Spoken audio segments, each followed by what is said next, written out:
Hola, soy Patricia Ortiz, soy médico intensivista del Hospital Josep Trueta y así como resumen de la experiencia que he vivido en este momento COVID, pues diría que probablemente ha sido la época más dura a nivel profesional que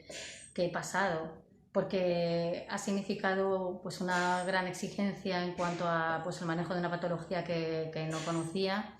y que ha implicado una actualización constante en el tratamiento, a la vez que eso, que ibas aprendiendo el manejo del paciente y que ibas enseñando a otros compañeros que venían a ofrecernos ayuda de otras especialidades porque no dábamos abasto. Y todo esto pues junto con lo que ha sido pues una gran cantidad de ingresos y de pacientes que han venido a la vez, que hemos llegado hasta ubicar a 70 enfermos,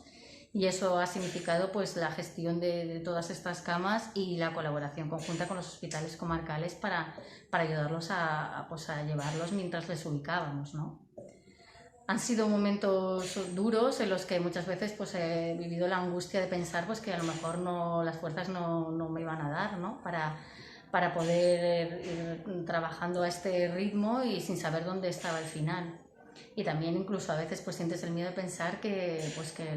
puedes infectarte tú mismo, ¿no?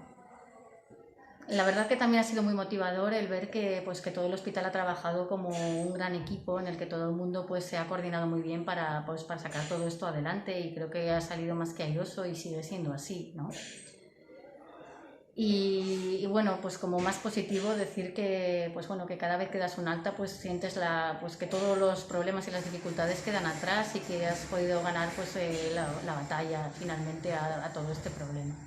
Seguro que esta época no la olvidaré nunca.